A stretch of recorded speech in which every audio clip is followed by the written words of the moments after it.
Thanks very much for joining us for this episode of The Exclusive. I'm Georgia Calvin-Smith, and we are at the World Economic Forum in Davos, Switzerland, where today we'll be talking about food, football and education. That is because UNESCO, the World Food Programme, and FIFA have banded together to create a programme aimed at breaking poorer communities around the world out of cycles of deprivation. So to that end, they are going to be providing free school meals, and that is aimed at getting more kids into school, keeping them there for as long as possible, and also they'll be supporting teachers to make sure that the quality of education that these children receive sets them up for as best a future as possible. So to talk about how all of this is going to work, I'm very happy to say I'm joined by the president of FIFA, Gianni Infantino. Gianni, thanks so much for coming in to speak to us. Now, first of all, UNESCO... It's a pleasure.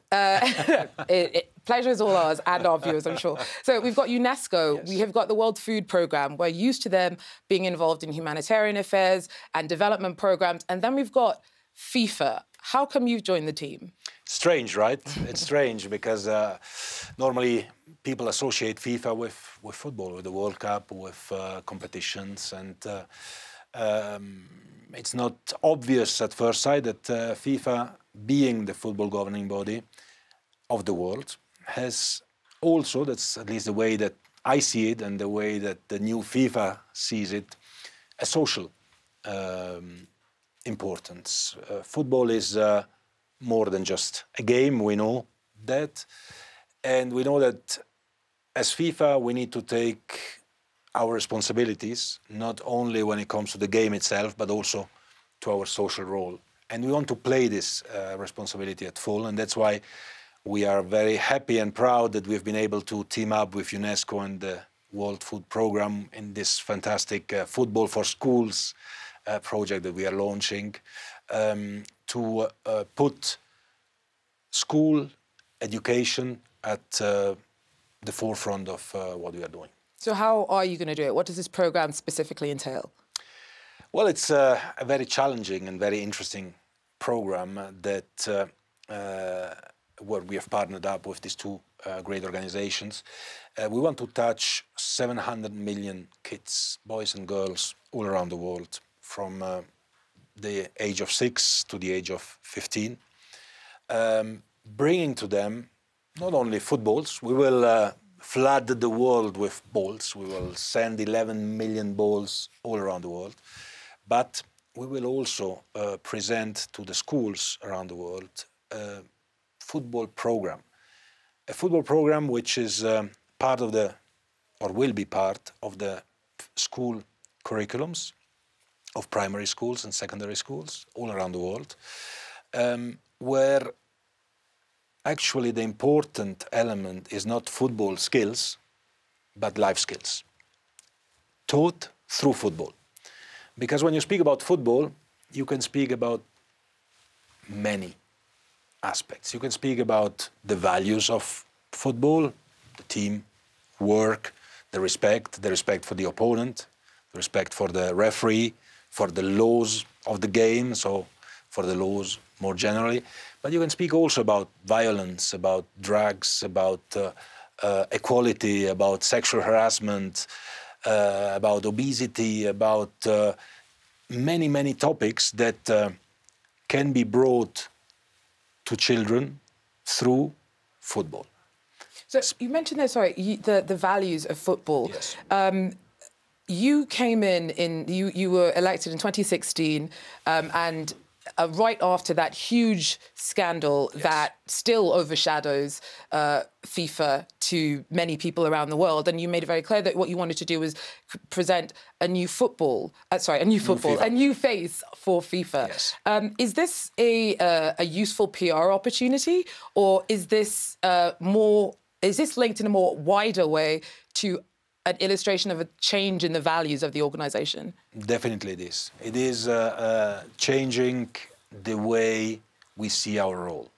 The role of FIFA, the way we see it, the way I see it as the FIFA president, certainly after the big scandal that happened a few years ago, otherwise I would never have been elected FIFA president as well, But the new way we want to present ourselves is to take our role seriously. Our role is to organize competitions, to organize football, definitely, to develop football around the world. And for this, we are already investing 1.8 billion over a 4-year period for football development all around the world. Half of the world would have no football without the solidarity contributions that we give. But this is not enough, because football means so much to so many people around the world. And when we have been seeing what can we do, what can we take as our social theme, as our social responsibility part, we have found that education is really something that fits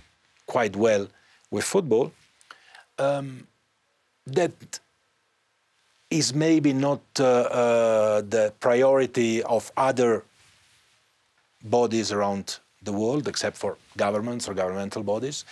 But we thought that, and studies show this as well, that when you speak about something that interests kids, they listen in a different way.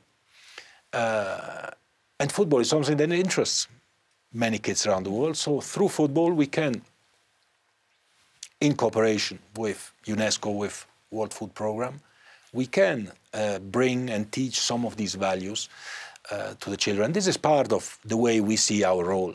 It's natural, it's normal. It's normal that we go beyond the simple football on the pitch, and that we try to do something for society, because we are part of society. There's no doubt that the kids are going to be very excited about this, but part of the problem is oversight, because as much money that's going to be funneled into this programme, how is there going to be some kind of guarantee that the local operators implementing this plan, this scheme, with all the best of intentions, actually deliver what is intended?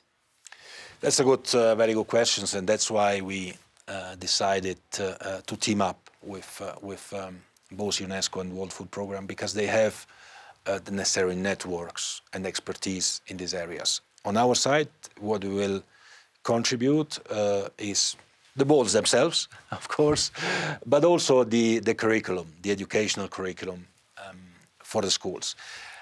And we will be helped in this by our own network, which is a network of 211 countries around the world, which are FIFA members, where we have our member associations with their staff, which will be part of putting this project into place. Now, of course, we will depend on governments, will depend on ministries of education, how much they buy in, and we will try to convince them. And from the first discussions we had with some heads of state and government, they are all very, very interested, and I'm sure that they will all be very engaged in this project. And how are you selling it to governments? Is it a humanitarian programme, or is it more like more an investment in their economic future? It is a social program for us, which is probably a little bit of a mix between the humanitarian and the investment in the economic future. There is no doubt that football today has a social and an economic role, which goes, again, beyond the pitch. A good result on the pitch can change the whole mindset of a country, if they qualify, if they win a competition or whatever. I've been traveling to Africa very recently, to 9 countries in Africa, and you could see, because there are some deciding games now to be played for the qualification to the African Cup of Nations, how the whole country is vibrating for football. And you can see that football can help in this respect, not only to make a country proud, but also to contribute to the education of the youth of this country. But beyond these programmes, what's required to make sure that there is development and opportunities for more vulnerable communities in developing countries is a stronger infrastructure? Is there any plans or programmes in place by FIFA to support that more long-term approach to providing better opportunities to people and children? Yes, well, we are providing opportunities to children, boys and girls, by the way, because we're investing a lot in women's and girls football, which is growing incredibly fast and strong.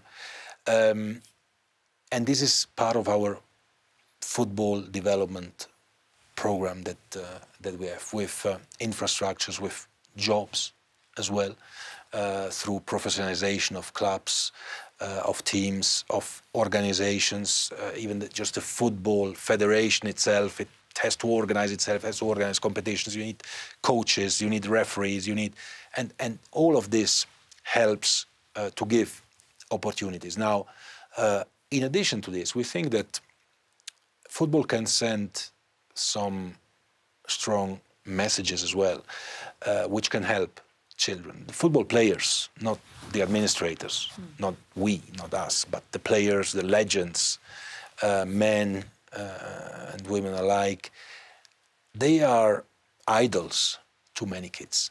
And when you bring one of these legends to a school to speak to children and to tell them, and I witnessed that, and it's really amazing, to tell them, you know, if I made it, you can make it. You might not become a professional player in Manchester United, but you can become a doctor or a policeman or a professor or whatever.